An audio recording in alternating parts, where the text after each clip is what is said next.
El amor es algo maravilloso y cualquier persona que lo haya vivido, que sabe que es lo mejor que existe en esta vida, pero tiene un componente muy importante bioquímico y los investigadores, los neurocientíficos llevan años investigando el tema del amor en el cerebro y qué pasa cuando te enamoras y qué pasa en el amor ciego, qué pasa en el amor a primera vista, qué pasa luego cuando pues llevas ya 20 años con tu marido, tu pareja, y qué es lo que realmente existe ahí, si es amor, si es enamoramiento, si es chispazos, si es apego.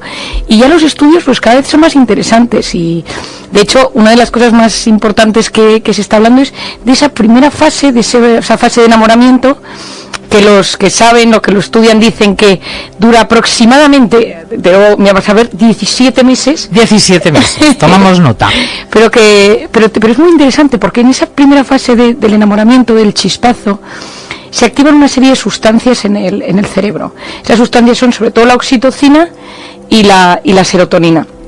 Entonces la serotonina en ese momento va a bajar, lo que va a hacer que seas más proclive a las obsesiones. Es decir, te vas obsesionando con la persona. Cuando tienes un trastorno obsesivo, tú trabajas con fármacos relacionados con la serotonina. Bueno, pues parece que cuando tienes esa fase de enamoramiento, baja la serotonina. Sube la oxitocina, que es la hormona relacionada con el apego, el cariño, la confianza. Y en esa primera fase, cuando conoces a alguien, pasas de una fase de como excitación, euforia, alegría, ilusión, inconsciencia un poco, ahora hablaremos de esa parte de la inconsciencia que es muy divertida, al cabo de los meses o de los años, a una fase de calma, de tranquilidad, de sosiego, y las dos tienen su base fisiológica. Pero esa fase de calma, que sucede pues cuando la gente lleva muchos años con su pareja, no solo depende de la bioquímica, sino también de la capacidad de tener voluntad de trabajar la relación de pareja. Que la parte bioquímica de ese momento está sobre todo ligada a lo que llamamos el apego.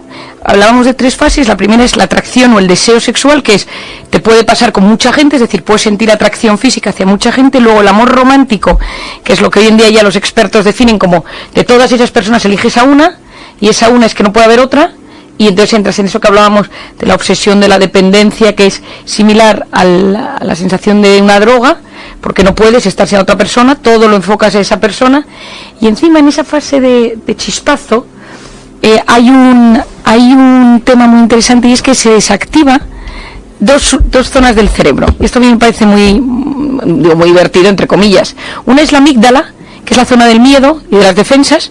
Por eso, como bien decía Platón, no hay hombre tan cobarde que el amor no convierta en un valiente. O sea, se hace uno intrépido. Se hace uno intrépido. O sea, cualquiera que esté escuchando y que se ha enamorado sabe que en ese momento que te enganchaste con alguien decías pues cosillas, tonteriucas, locurillas, que dices, pero ¿cómo demonios yo pasé por esto? Sí, y sobre todo yo creo que desprecias los signos de alarma. Quiero decir, si el otro presenta rasgos negativos, curiosamente, en ese momento te dan igual y no tienen importancia.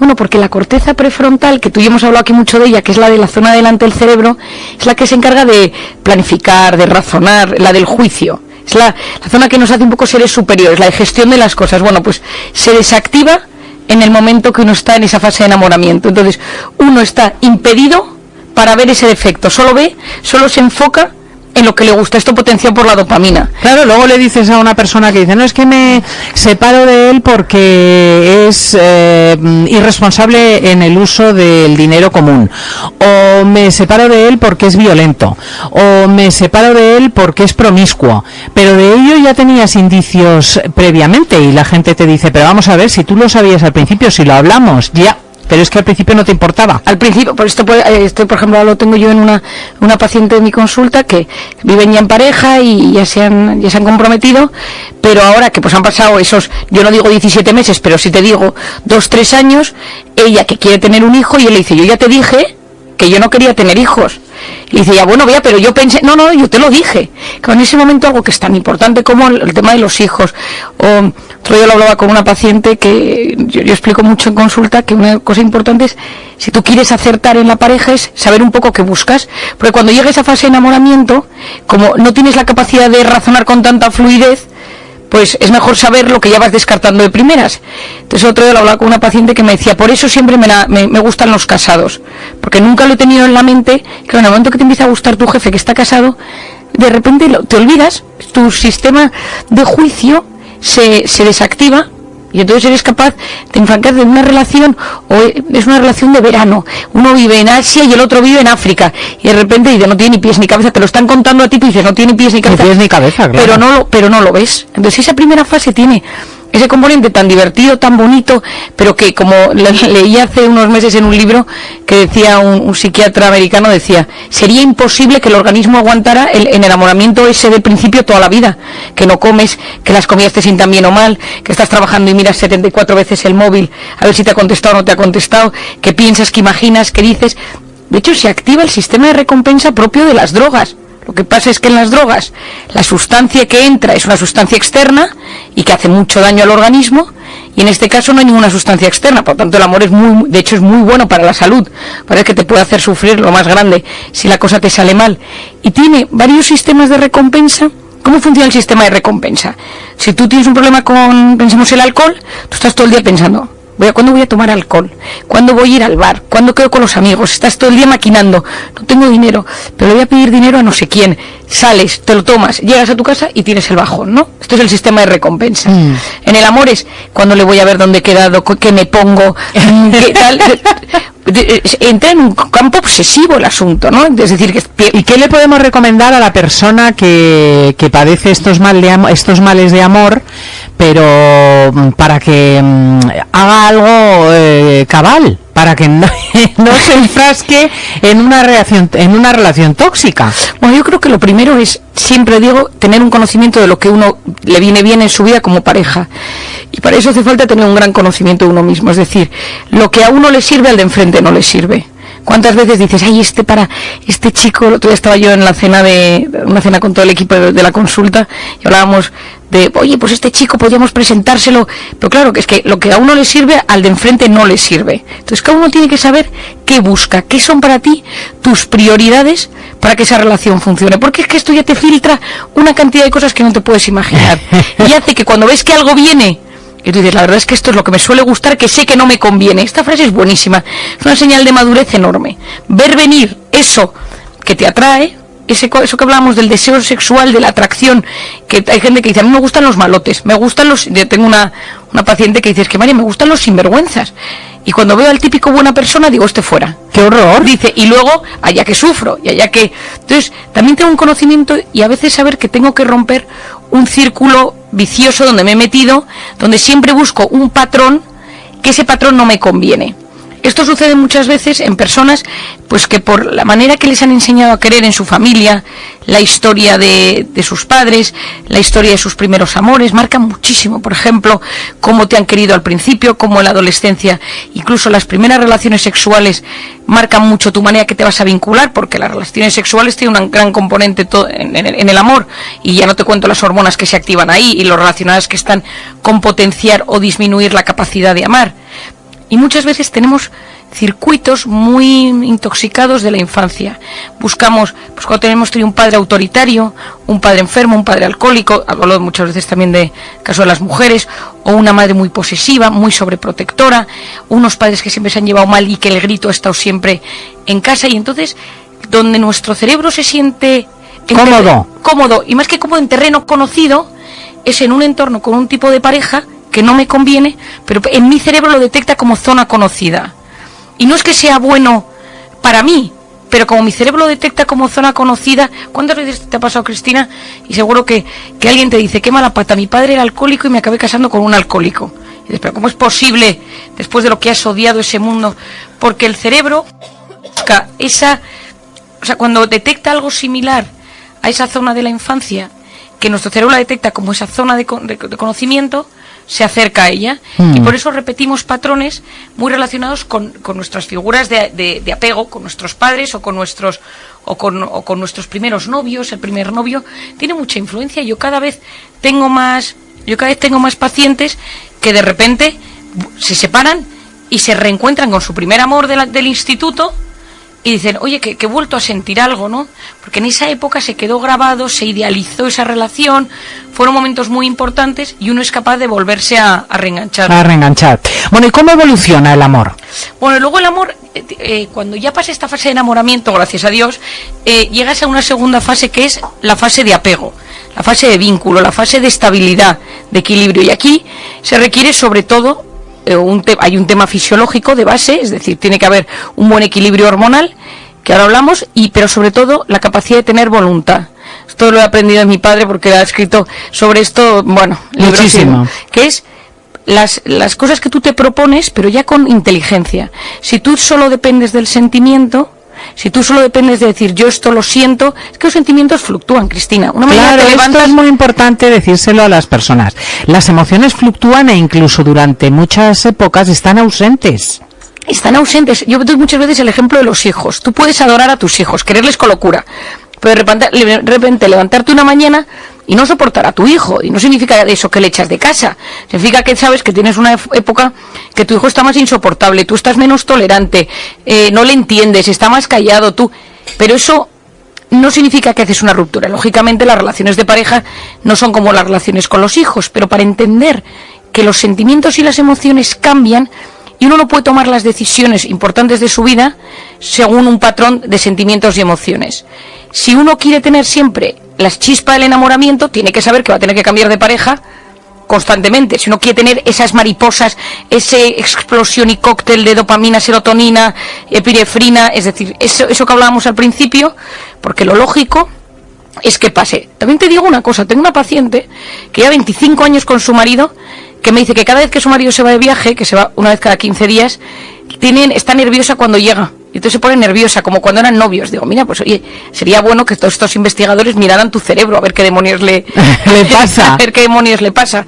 Y que está con esa inquietud propia de cuando tienes 15 años y te va a venir a buscar tu novio a la puerta de tu casa. Mírala, qué suerte. Ya, yo muchas veces me lo cuenta y digo, oye, pues a veces me sorprende y digo, pero bueno, también tenemos que aspirar a eso, sabiendo que existe. Pues también aspirar a tener... ¿Y qué parte, Marian, en la relación ya establecida reposa sobre una cuestión, es que no sé si es hormonal? Por ejemplo, la sexualidad indudablemente desempeña un papel fundamental en la pareja. Eso permanece en el tiempo. ¿Qué parte tiene que ver con los afectos? ¿Qué parte tiene que ver con el compartir intereses de todo tipo, comunes? Bueno, es que cuando estás en la primera fase, lo que te importa es vivir ese momento, ¿no? Es ese momento tan apasionante que te está sucediendo y te da igual que la madre de tu novio o de tu marido sea una señora que te cae fatal, o que los cuñados sean unos tíos rarunos, o que el dinero, pues no sé qué, o que el trabajo no te convence. Es decir, en ese momento todo eso te da más igual. Y una de las cosas importantes es que cuando al principio tú lo asientas con la mayor cabeza posible, el desarrollo de la relación va a ir muchísimo mejor. Si tú todos esos temas básicos al principio los pasaste por alto, cuando esa fase y la corteza prefrontal se reactiva y eres capaz de volver a razonar, empiezan a surgir los miles de problemas. La convivencia, el tema de los hijos, la educación también de los hijos, la relación con la familia política, la gestión del dinero, el tiempo libre. Por eso esa primera fase determina la segunda. Luego la segunda es también entender cómo esa persona va a llevar su vida sexual. Cada uno tiene una vida sexual distinta. Yo creo, una de las cosas que he descubierto en consulta es que hay clichés relacionados con la parte sexual. Si quieres un día lo hablamos, cosas que se dicen, que se piensan, que todo el mundo considera que son lo normal en las relaciones de sexuales. Y luego cada caso es un mundo. Pero lo importante es saber qué le gusta a tu pareja, qué te gusta a ti y un punto en común.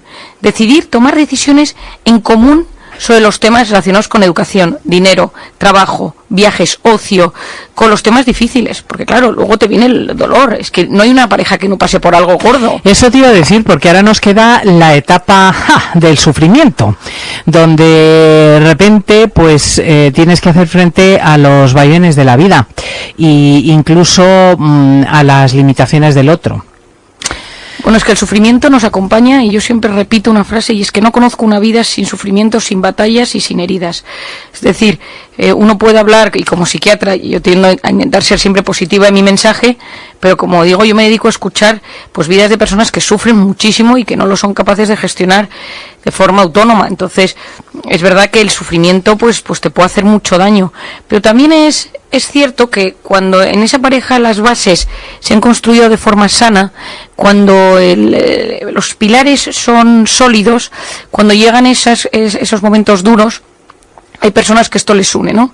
Estoy pensando, por ejemplo, en la enfermedad o en la muerte de un hijo. Algo que desgraciadamente a mí me ha pasado hace poco con una persona cercana, y que lo ves y ves como cuando la pareja está bien asentada, eso les une más y les hace más fuertes a pesar del enorme dolor. Si esa pareja, sus pilares y sus sistemas son distintos, falta comunicación, pues un problema de dinero, un problema de una enfermedad, y ahora mismo creo que todos tenemos algún familiar que está enfermo o que está pasando por una enfermedad, porque desgraciadamente hay un boom de enfermedades, la gente vive mucho más. Pues la gestión de una enfermedad es un momento muy duro en la pareja. Tener que traer a casa, estoy pensando en un matrimonio que tengo en mi consulta, que ahora tienen a la madre con Alzheimer en casa, y eso ha cambiado toda la relación de pareja, es otra cosa. Y uno se lo tiene que plantear como que, pues la vida en ese momento te ha dado ese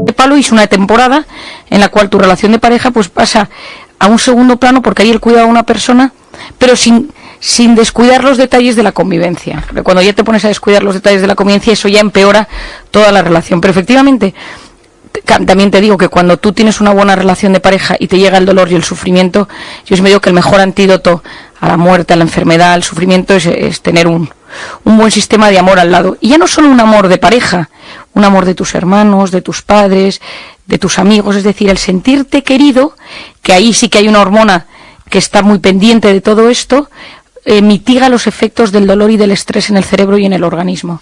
¿Y existe el amor a primera vista? Porque el enamoramiento genera todas esas energías, pero me imagino que reclama unos tiempos, aunque sea un día o dos. ¿Hay personas cuya relación puede tener éxito que se hayan trabado en el primer instante? Pues mira, se ha estudiado mucho el amor a primera vista, y los neurocientíficos lo han visto mucho, y incluso han escaneado cerebros para ver de qué se trata. Entonces, amor a primera vista es esa parte de la atracción sexual que hablábamos, que es que de repente es tan fuerte que todo tu cerebro se nubla y ya esa es la persona de tu vida. Yo en general creo poco en ello, en el sentido de creo poco en el futuro de esa relación, porque creo que si toda la parte racional no la has podido hablar, cuando baje todo ese éxtasis de emociones y te vas a reencontrar con una persona. Pero también te digo que tengo dos casos en mi cercanía que fue amor a primera vista y les ha funcionado. Entonces yo, cuando algo ha funcionado, no puedo negarlo. Digo, pues quizá sí que existe y hay algún mecanismo que todavía desconocemos. Bueno, probablemente que coincide, se da un episodio de buena suerte, aquella impresión inicial con los datos que son necesarios para consolidar una relación. Bueno, yo creo que también tiene mucho que ver si tú sabías lo que buscabas y de golpe aparece todo unido como en una constelación y dices, yo buscaba esto y de repente es esa persona, ¿no? Y yo creo que la gente que sabe lo que busca y de repente lo siente, esto me lo dijo mi madre una vez, me dijo, cuando lo tienes claro y no hay ninguna duda, ¿no? Y de repente todo se une, todo se junta y parece que esa es la persona que querías para ti, y si lo puedes luchar y trabajar, pues puede llegar a buen puerto.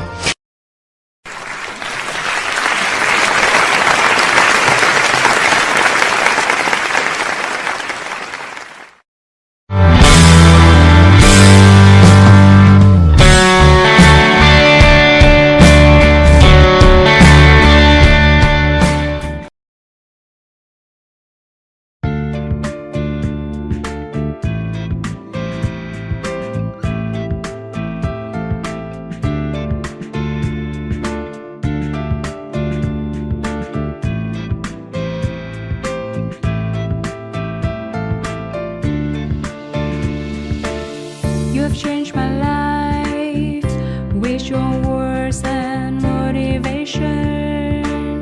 You helped me to become a better person. I feel so great about your love. Never felt that before. You have changed my life with your words and motivation. You helped me to become a better person. I feel so great about your love. Never felt that before. You are not only good by heart, but you also have a good soul. I'm lucky to find someone as wonderful as you are. I am so thankful to you for coming in my life and making it so nice.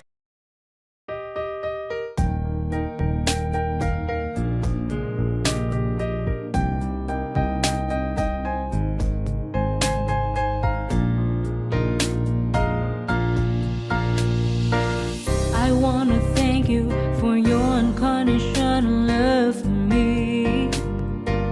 You are the most beautiful thing I have ever had in my life. You are the reason, that's why I am living in this world. I wanna thank you for your unconditional love for me. You are the most beautiful thing I have ever had in my life. You are the reason, that's why I am living in this world. I admire the way you are always there for me. I admire the ways you always take care of me. I admire the way you give your all just to see a loving smile on my face. I admire the way you love me.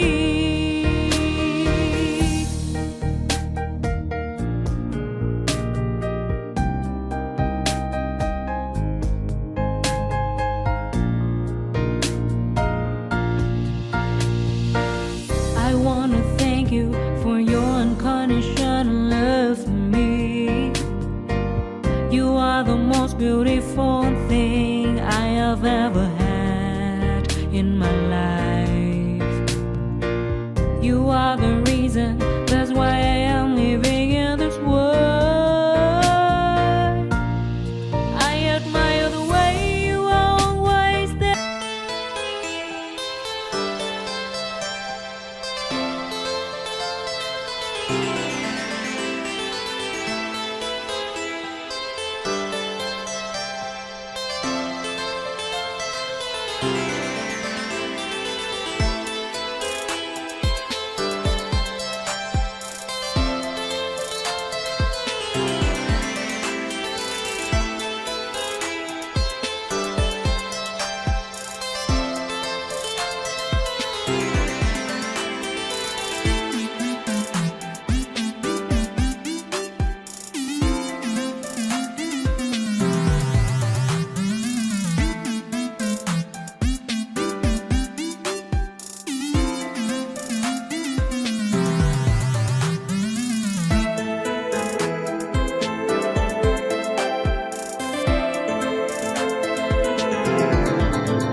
Cause I don't give a fuck what you say.